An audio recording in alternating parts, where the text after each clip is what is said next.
할렐루야. 오늘도 말씀을 통해 주시는 은혜와 축복이 여러분 가운데 가득하시길 주님의 이름으로 축원합니다.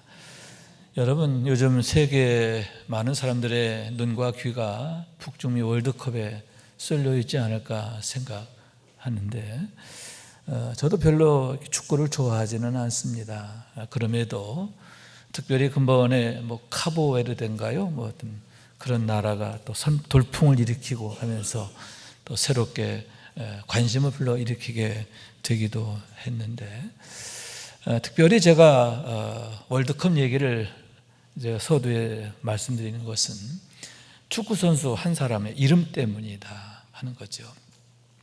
영국 잉글랜드 축구 선수 중에 주드 벨링엄이라고 하는 선수가 있는데 참 잘해요. 지난 6일에 있었던 멕시코와의 16강전에서는 2골 넣어서 3대2로 잉글랜드가 이기게 했고, 또 오늘 아침에 또 했는데 제가 게임을 못 보고 결과만 봤는데 또 2골 넣어가지고 8강전에서 노르웨이를 2대1로 이겼더라고요. 그래서 참 잘하는구나. 그러면 왜 벨링엄이라고 하는 이 축구 선수를 제가 주목하느냐? 이름 때문인데, 주드라고 하는 이름이죠. 이런 주드가 뭐냐면 영어식 표현인데 유다라는 이름이에요. 그러니까 유다 벨링엄이라고 하는 그런 이름이 되는 거죠. 다시 말해서 그의 아버지가 왜 그를 낳고 그에게 유다란 이름으로 지었을까? 왜냐하면 유다 하면 생각나는 게 누구죠? 가룟 유다. 예수님을 팔아넘긴 가룟 유다. 인류 역사의 가장 손가락질 받는 이름. 그런데 왜 그런 이름을 따서 그렇게 아들의 이름을 지었을까? 그걸 생각하면서 그 이름의 의미를 묵상하며 제가 말씀을 준비하게 된 겁니다. 그러나 여러분, 본래 그 이름은 그렇게 나쁘지 않아요. 오히려 정반대로 가장 아름답고 빛나는 이름이다, 이렇게 말씀드릴 수 있는데, 왜냐하면 찬양이라는 뜻을 갖고 있어요. 하나님을 찬양한다라는 뜻을 갖고 있는데, 그러므로 해서 야곱이 유다에게 유언 겸 축복할 때도 뭐라고 그랬냐?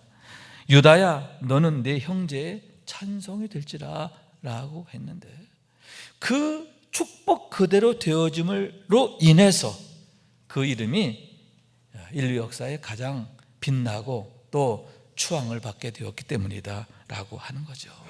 이 가룟 유다 때문에 이 이름의 의미가 이렇게 망가져서 그렇지, 본래는 엄청나게 아름다운 이름이다, 복된 이름이다, 정말 우리가 흠모할 이름이다, 이렇게 말씀드릴 수 있는 겁니다. 또한 여러분, 그 이름은 후에 하나의 지파를 이루고 또 나라를 이루게 되는데요, 궁극적으로는 그의 지파, 유다 지파에서 다윗 왕이 나오고 또 누가 나오죠? 메시아가 나오는, 예수 그리스도가 유다의 후손으로 오시게 됨을 보게 되는 거죠. 다시 말해서 10절 말씀인데, 규가 유다를 떠나지 아니하며 통치자의 지팡이가 그 발 사이에서 떠나지 아니하기를 실로가 오시기까지 이르리니 그에게 모든 백성이 복종하리로다, 이렇게 야곱이 유다에 대해서 축복했는데, 여기서 실로라고 하는 것은 통치자를 말하는 거예요. 메시아를 말하는 거예요. 그러니까 장차 메시아가 오실 때까지 하나님이 유다 지파와 그의 후손들을 얼마나 강력한 손으로 지켜주시고 복되게 하실 것인가 하는 축복인데, 놀라운 것은 그 축복이 현실이 됐다, 그 축복 그대로 이루어졌다라고 하는 놀라운 말씀인 거예요. 그럼 여러분, 왜 야곱은 특별히 유다에 대해서, 그의 넷째 아들 유다에 대해서 이렇게 특별히 축복하게 되고, 또 하나님께서 그가 축복한 그대로 이루어지게 하셨느냐라고 하는데, 여러분, 혹여 야곱이 제 아무리 화려한 말, 아름다운 말, 그런 말로 축복했어도 하나님이 이루시지 않으면 안 되는 거거든요. 그런데 왜 하나님이 그런 축복 그대로 되게 하셨느냐라고 하는 말씀인데, 유다에게는 특별히 두 가지가 중요했음을 보는 거예요.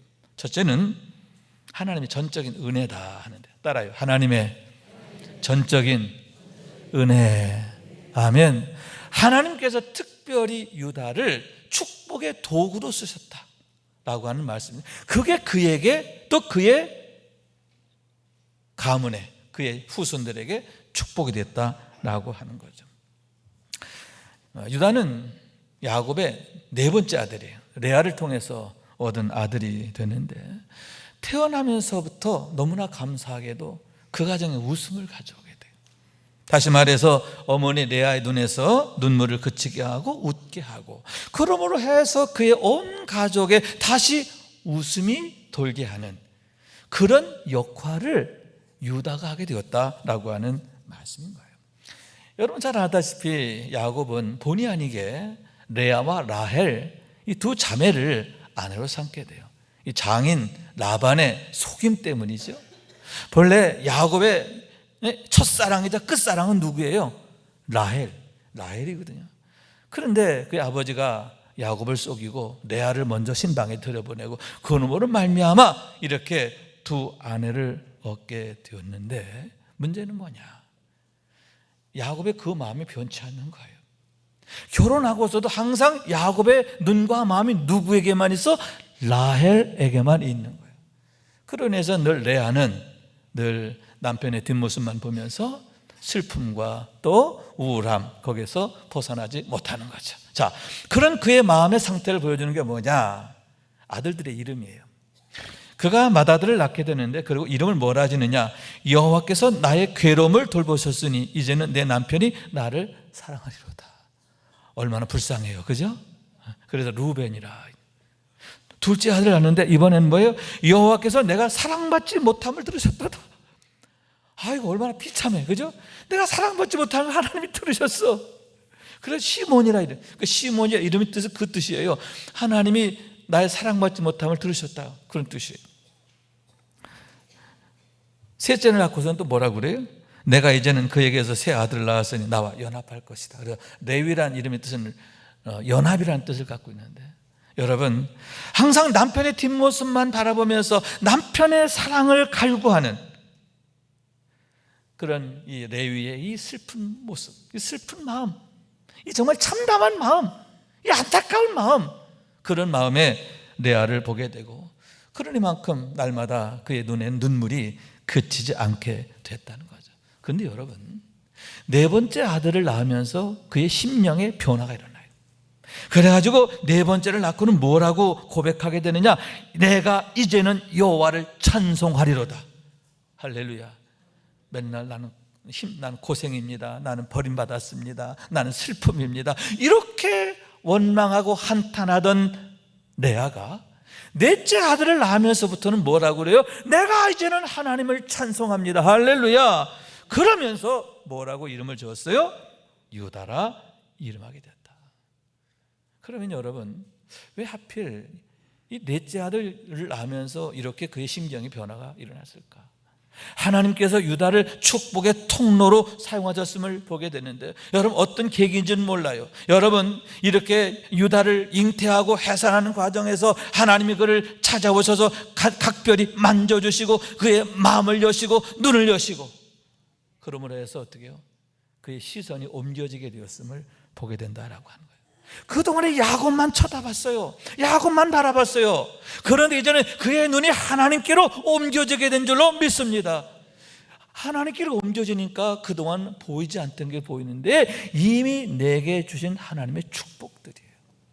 하나님이 내게 새 아들 주신 게 얼마나 감사해.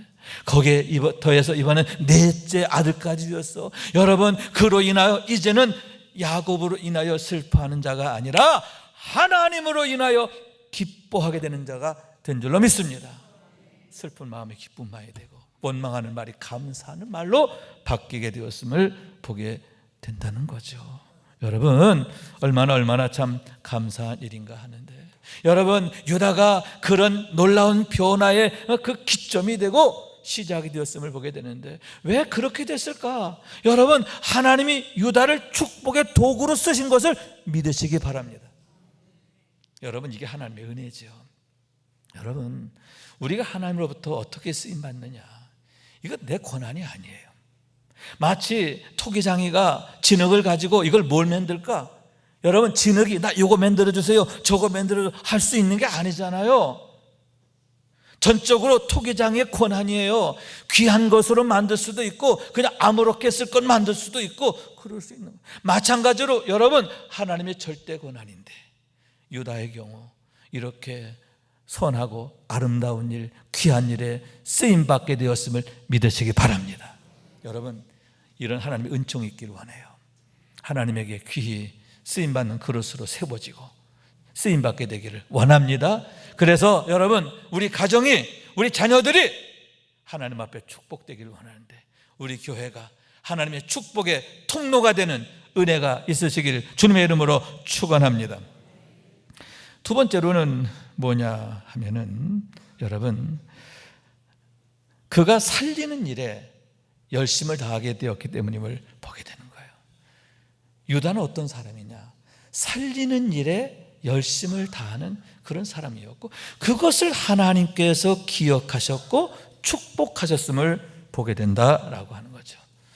그의 그런 모습을 보여주는 두 가지 중요한 사건이 있어요. 하나는 창세기 37장에 나오는 요셉과 관련된 일입니다.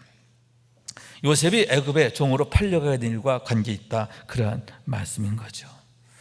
어느 날 야곱의 아들들이 도단에서 양을 치고 있었어요. 그때 요셉이 그들을 찾아옵니다. 왜냐하면 아버지 야곱이 심부름을 보냈어요. 그래서 형들에게 음식을 갖다 주려고, 물건을 갖다 주려고 아버지 심부름에 의해서 그 먼 길을 걷고 걸어 거기까지 왔다는 거죠. 자, 그랬을 때 여러분, 그들이 어떻게 대우하느냐? 저기서 요셉이 오는 걸 보고 그들이 이렇게 작당을 합니다. 서로 이르되 꿈꾸는 자가 오는도다. 자, 그를 죽여 한 구덩이에 던지고 우리가 말하기를 악한 짐승이 그를 잡아먹었다 하자. 그의 꿈이 어떻게 되는지를 우리가 볼 것이라 하는지라. 못됐어요. 못됐어요. 여러분, 자기들을 위해서 아버지 심부름을 그 먼 길을 동생이 왔으면 여러분 달려가서 맞이해야 되는데 뭐라 그래요? 꿈꾸는 자가 온다. 이 조롱이에요, 조롱. 그 요셉을 보고 조롱하고 그러면서 뭐예요? 저를 죽여서 아주 그냥 없애버리자. 이렇게 그를 죽이기로 작당을 하게 되었음을 보게 되는 거예요. 다행히 루벤이 만류해서 이제 물 없는 웅덩이에다가 이렇게 그를 던져넣게 되는 거죠. 본래 그들의 생각은 그렇게 스스로 굶어 죽게 만들려고 했는데 또 성경에 보면 루벤이 나중에 슬그머니 돌려보내려 했다 뭐 이렇게 되어 있는, 어쨌든 간에 그렇게 됐어요. 그런데 여러분, 그때 마침 미디안 상인들이 그걸 지나게 되었어요. 애굽으로 가는 길. 그것을 보고 유다가 이렇게 형제들에게 제안하게 되는데 창세기 37장 26절 27절 말씀. 유다가 자기 형제에게 이르되 우리가 우리의 동생을 죽이고 그의 피를 덮어둔들 무엇이 유익할까? 자, 그를 이스마엘 사람에게 팔고 그에게서 우리의 손을 대지 말자. 그는 우리의 동생이요 우리의 혈육이라 하며 그의 형제들이 청종하더라. 자, 차선책을 제시하는 거예요. 우리가 요셉을 죽이지 말자. 그는 우리의 동생이야, 우리 형제야. 그 피를, 그 동생의 피를 우리 손에 묻히지 말고 그냥 저 상인들에게 팔아버리자. 이렇게 제안하게 되었다 하는 거죠. 물론 이것도 좋은 방법은 아니에요. 그러나 여러분, 그런 상황에서는 그게 최선일 수밖에 없었고, 여러분 결국은 그것이 요셉을 살리게 되고, 요셉만 사는 게 아니죠. 이 일이 계기가 되어서 여러분 야곱의 가문이 살고 애굽이 살고, 할렐루야. 궁극적으로는 그의 후손으로 예수 그리스도가 오심으로 어떻게 해요? 야곱의 후손 중에서 예수님이 오심으로 온 세계 모든 인류가 사는 놀라운 축복이 되었음을 보게 되는 거예요. 다시 말해서 하나님의 구속사를 이루는 데 있어서 유다가 결정적인 역할을 하게 되었다라고 하는 말씀인 거예요. 그럼 여러분, 왜 유다가 이런 제안을 했을까? 왜 살리는 일에 그가 이렇게 앞장서게 됐을까?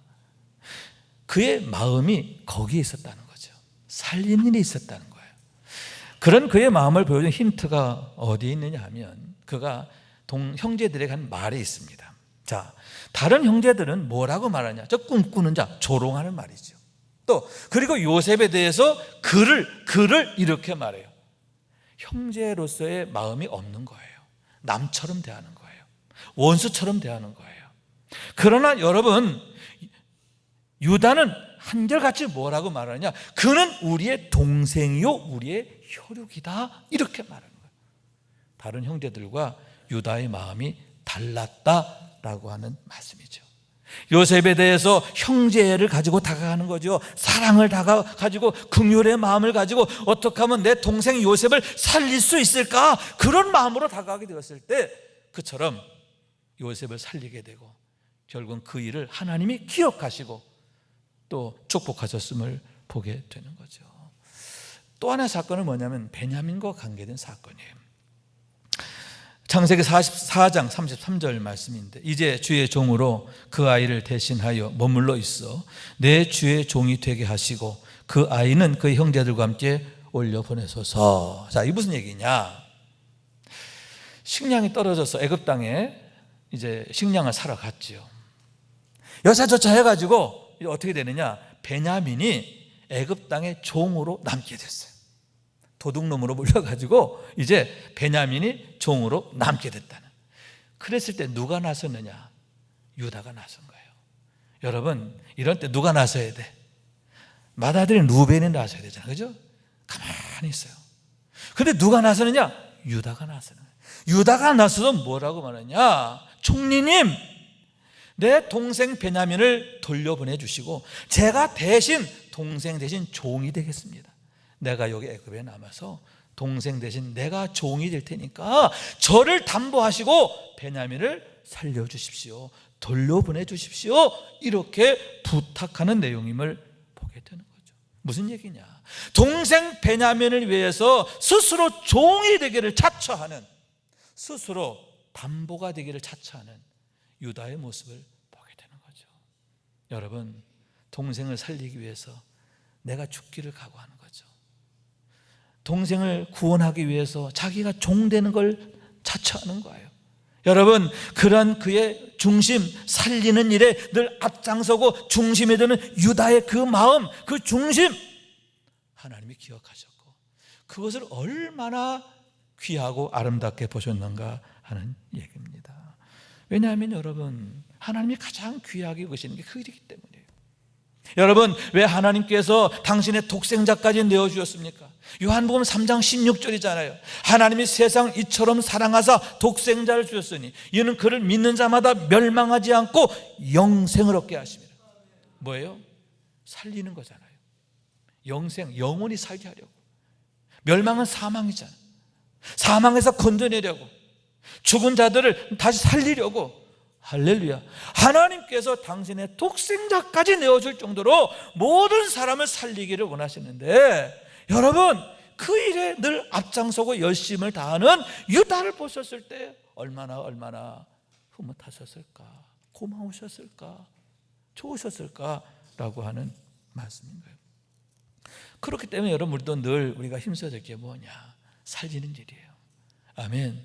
살린 일에 힘써야 하는 줄로 믿습니다. 그래서 주님께서 제자들에게 남기신 그런 대사명의 말씀, 유언과 같은 대사명의 말씀도 뭐냐? 너희는 가서 너희는 모든 족속으로 제자를 삼아 아버지와 아들과 성령 이름으로 세례를 베풀고 내가 너희에게 분부한 모든 것을 가르쳐 지키게 하라. 볼지어다 세상 끝날까지 내가 너희와 항상 함께 있으리라. 아멘. 살리는 일을 명하셨고 그 일을 행하는 자에게 내가 세상 끝날까지 함께 할 거야, 이렇게 약속하셨는데 그 일을 얼마나 기뻐하시는가 하는 얘기인 거죠. 여러분, 왜 하필 유다가 이렇게 아버지 야곱의 축복을 받게 되었고 또 하나님 앞에서 이렇게 귀하게 세워지게 되었을까? 여러분, 첫째는 하나님의 은총이지만 아울러서 또 뭐냐? 살리는 일에 대한 열심.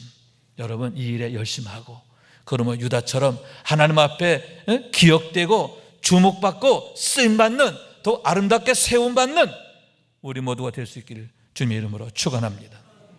그런데 여러분, 예수님의 때에 유다라고 하는 이름이 다시 등장해요. 유다라는 이름들이 다시 역사의 전면에 등장하게 됐는데, 특별히 세 사람의 유다를 우리가 주목해 보기를 원하는 거예요. 첫째, 반면교사의 표본이다. 누구죠?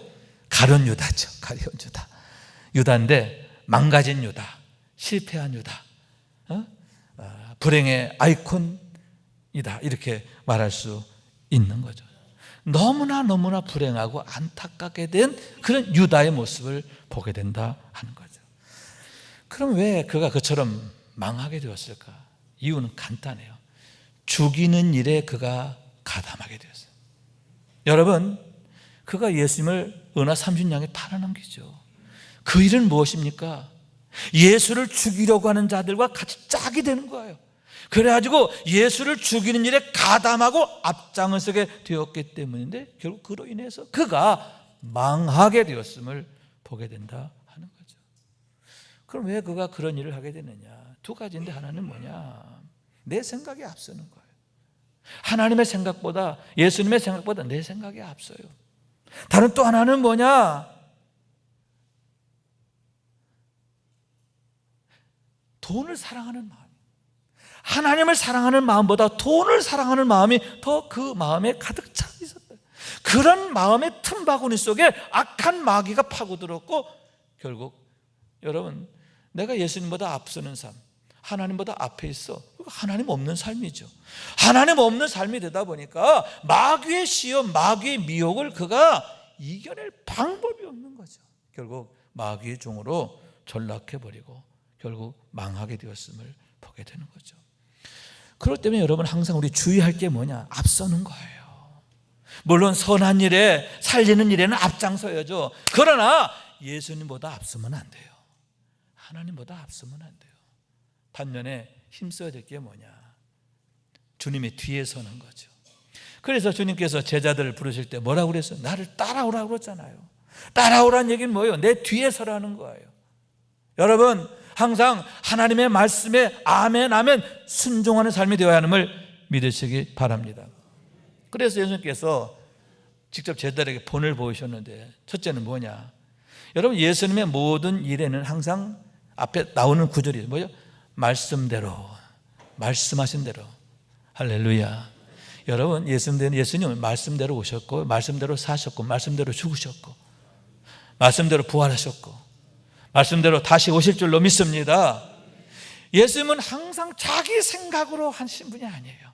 형편과 상황 따라 하신 게 아니에요. 항상 하나님의 뜻이 어디 있느냐 여쭙고 그 대답을 따라 살아요. 그래서 예수님의 마지막 기도도 뭐죠? 아버지여, 내 뜻대로 마옵시고 아버지의 뜻대로 되기를 원하나이다. 할렐루야. 항상 하나님을 내 앞에 모시는 삶, 이것이 바로 예수님이 보신 삶이에요. 또한 여러분, 예수님 늘 기도하셨잖아요. 그러면 기도라는 게 뭐냐? 여러분, 흔히 우리가 생각할 때 기도가 하나님한테 막 땡깡 부리는 거다 생각하고, 또 그렇게 우리가 오해하게 된 이유가 뭐냐? 우리가 늘 배운 게 그거예요. 산에 올라가서 나무 뿌리 들고 흔들어 뿌리 뽑아야 기도가 뭐, 나무 뿌리 뽑는 게 뭐 기도인 것처럼 그렇게 배웠어요. 근데 그건 기도가 아니에요. 기도의 본래 의미는 뭐냐? 하나님께 여쭙는 거란 말이죠. 하나님, 이런 문제가 있고 이런 상황이 있는데 어떻게 해야 하나님의 뜻에 맞을까요? 하나님이 기뻐하실까요? 하나님이 원하시는 것일까요? 저에게 대답을 주세요. 그래서 하나님께 여쭙고 대답을 구하는 것, 그게 기도인데, 여러분, 예수님이 늘 한적한 곳에 가서 기도하셨잖아요. 기도로 본을 보이시면, 다시 말해서 뭐냐? 항상 하나님을 내 앞에 모신 삶이 되는 거예요. 여러분, 다윗의 고백이잖아요. 항상 하나님을 내 앞에 모셨더니 어떻게 해요? 그가 내 우편에 계시면서 나를 붙들어 주심으로 내가 요동치 아니하리로다. 여러분, 이게 바로 영적 승리의 비결인 줄로 믿습니다. 하나님을 항상 내 앞에 모시고 주여 말씀하셔서 종은 듣겠나이다. 아멘. 늘 주의 말씀에 순종하며 나갈 때 하나님께서 우리를 통해 일하심을 경험하게 될 줄로 믿습니다. 하나님으로 인하여 날마다 승리하고 하나님 앞에 늘 아름답게 쓰임받는 우리 모두가 될 수 있기를 주님의 이름으로 축원합니다. 두 번째 사람은 누구냐? 예수님 11번째 제자 다데오예요. 따라해봐요. 다데오. 우리가 다데오라고만 알고 있는데 사실 다데오의 이름은 뭐냐? 유다 다데오예요. 그래서 11번째 제자, 12번째 제자 둘 다 이름이 같아요. 같은데 11번째 제자는 유다 다데오, 다데오 유다. 12번째 제자는 가리온 유다. 이게 같은 이름인데 그래서 구분하기 위해서 가리온 유다, 또 다데오 유다 이렇게 구분하게 됐다는 거죠. 성경에는 이 다데오에 대해서 별로 안 나와요. 그죠? 성경. 그런데 교회사에서는 그의 이름이 아름답게 빛나고 있어요. 그가 성령 받고 나서 아르메니아 가서 전도하는데 전도하다가 창에 맞아 순교하시게 돼요. 그런데 여러분, 그가 복음 전하고 또 그러므로 해서 여러분 아르메니아가 복음의 새로운 어떤 역사를 이루게 되는데요, 동방교회 대부흥에 그가 머릿돌, 디딤돌, 마중물 역할을 하게 되었음을 보게 되는 거예요. 그래서 초대교회에서는 그를 아르메니아 지역의 일대 주교로 추앙을 합니다. 아르메니아 대부흥의 머릿돌, 얼마나 귀합니까? 그런데 여러분, 그가 왜 그에게 다데오란 이름이 주어졌느냐? 이 다데오는 그가 어떤 사람인 걸 나타내는데 그 이름의 뜻이 뭐냐면 마음이 넓다, 마음이 크다, 그런 뜻이에요. 다시 말해서 여러분 무엇입니까? 항상 하나님을 향하여 활짝 열려있는 마음인 줄로 믿습니다. 하나님과의 관계가 얼마나 넓고 큰가, 하나님과의 관계가 얼마나 친밀한가, 그것을 보여주는 별명이고 이름이다 라고 하는 거죠. 그런 면에서 여러분, 이건 가리온 유다와 비교돼요. 가리옷이란 것은 뭐냐? 이스카리옷이란 말은 칼을 품는다 뜻이에요. 여러분, 칼을 품고 사는 사람이에요. 무엇입니까? 얼마나 완악하고 강팍하고, 그리고 그죠? 다친 마음, 자기 고집에 꽉 쩔어있는 마음, 이게 가리옷이에요. 12번째 제자, 11번째 제자, 그들의 운명이 갈리게 된 게 뭐냐? 하나님을 향하여 열린 마음이냐, 닫힌 마음이냐. 그래서 하나님으로 인하여 사는 삶이냐, 아니면 내 생각으로 사는 삶이냐, 그것이 두 제자의 운명을 가르게 되었다라고 하는 거예요. 여러분, 다데오처럼 하나님을 향하여 항상 활짝 열린 마음이 되시길 원합니다. 늘 하나님을 바라보고, 그래서 하나님의 음성이 늘 즐거워하고, 아멘. 하나님의 말씀을 즐거워하고 하나님의 음성을 기뻐하고, 그래서 하나님 말씀대로 사는 게 신나. 할렐루야. 이런 축복으로 사는 성령 충만의 삶이 되시길 주님의 이름으로 축원합니다. 마지막 세 번째는 누구냐 하면은 예수님의 동생 유다예요. 신약성경 26번째 책 유다서의 저자다, 이렇게 말씀드릴 수 있는데, 마태복음 13장 55절에 보면 예수님의 형제로 야고보, 요셉, 시몬, 유다 등이 소개되고 있는데, 예수님의 육신의 형제 중에서 막내 동생 유다라고 하는 거예요. 그런데 여러분, 예수님의 공생애 중에는 그가 아직 예수님을 메시아로 믿지 않았어요. 그래서 성경에도 예수를 믿지 아니했다 이렇게 말하고 있습니다. 그런데 여러분, 예수님의 부활을 경험하고 그가 달라져요. 예수님의 부활을 경험하고 예수님을 따르는 자가 되고, 또 오순절 다락방의 120문도 중에 한 사람이 되고, 여러분, 그랬을 때 여러분, 그가 초대교회의 기둥이 되는데, 그의 형 야고보와 함께 초대교회 대부흥의 견인차 역할을 감당하게 되었다 하는 거죠. 그럼 어떻게 해서 그가 그처럼 놀라운 하나님의 역사를 이루게 됐느냐? 유다서 1장 1절에 그 대답이 나와 있는데, 거기 보면 예수 그리스도의 종이요 야고보의 형제인 유다는 이렇게 말하고 있습니다. 내가 누구냐라고 하는 것을 고백하는 말씀인데, 뭐예요? 나는 예수 그리스도의 종이라는 거예요. 여러분, 예수님의 친동생이에요. 그런데도 나는 예수님의 동생이야 이렇게 말하지 않고 예수님의 종이다. 내가 예수님 종이라는 얘기는 예수님이 나의 주라는 거잖아요.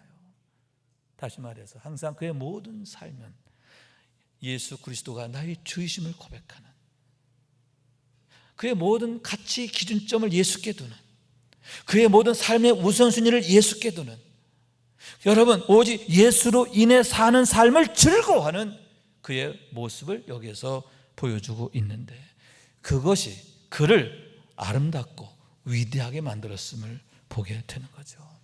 여러분, 내가 주인이 되면 나를 넘을 수 없어요. 내 안에 갇혀버려요.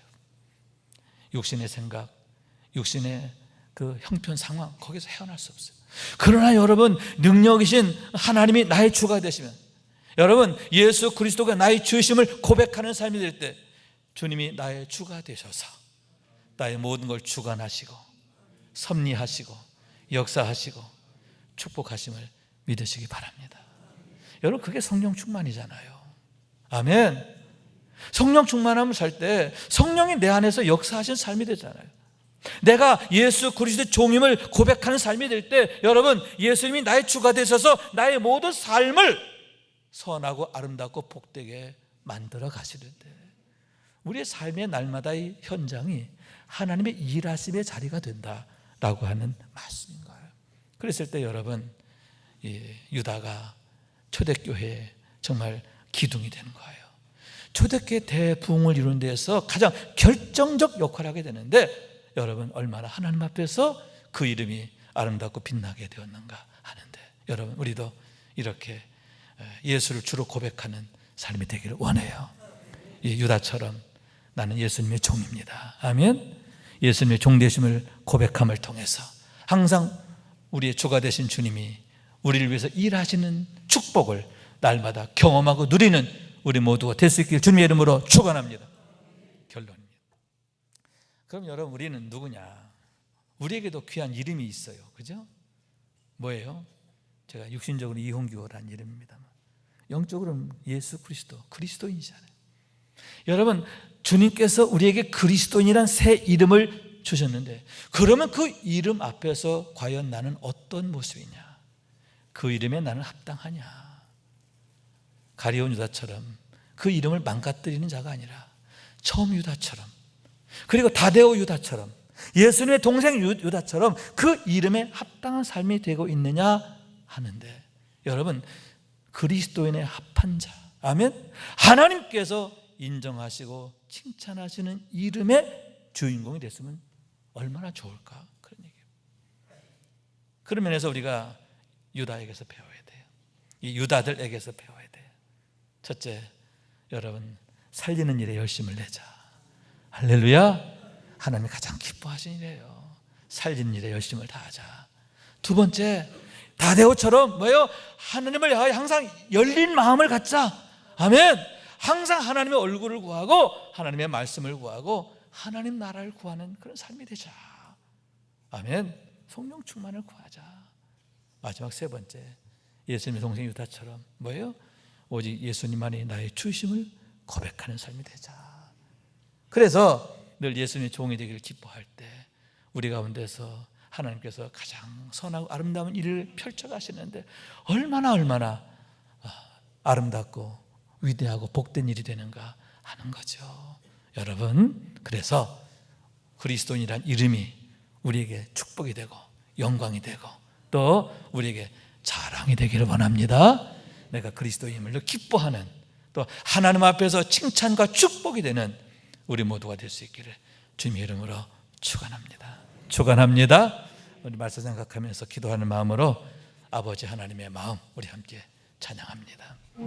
아버지, 당신의 마음이 있는 곳에 나의 마음이 있기를 원해요.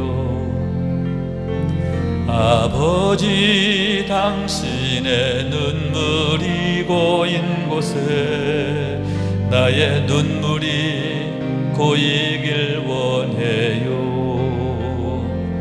아버지, 당신이 바라보는 영혼에게 나의 두 눈이 향하길 원해요.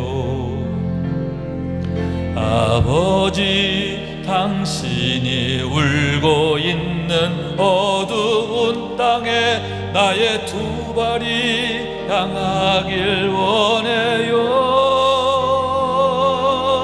나의 마음이 아버지의 마음 알아. 내 모든 뜻 아버지의 뜻이 나의 온 몸이 아버지의 마음 알아. 내 모든 삶 당신의 삶 되기를. 다시 한번. 아버지 당신의 마음이 있는 곳에 나의 마음이 있기를 원해요. 아버지 당신의 눈물이 고인 곳에 나의 눈물이 고이길 원해요. 아버지 당신이 바라보는 영혼에게 나의 두 눈이 향하길 원해요. 아버지 당신이 울고 있는 어두운 땅에 나의 두 발이 향하길 원해요. 나의 마음이 아버지의 마음 알아. 내 모든 뜻 아버지의 뜻이 될 수 있기를. 나의 온 몸이 아버지의 마음 알아. 내 모든 삶 당신의 삶 되기를. 아멘. 아멘. 우리 가사에서 참 의미가 큰 게요, 이 마지막 절에 보면 나의 마음만이 아니라, 내 마음만 주님의 마음을 아는 게 아니라 나의 몸도 알아서, 내 몸까지도 알아서 몸이 따라가는 거죠. 몸이 함께 하는 거죠. 그래서 나의 일상이, 나의 모든 삶의 하루하루가 하나님의 마음이 이루어지는 현장이 되는, 하나님의 일하심의 현장이 되는 축복. 얼마나 아름답습니까? 얼마나 멋집니까? 여러분, 이런 축복으로 사는, 이게 진짜 축복이에요. 이런 진짜 축복으로 사는 우리 모두가 될 수 있기를 주님의 이름으로 축원합니다.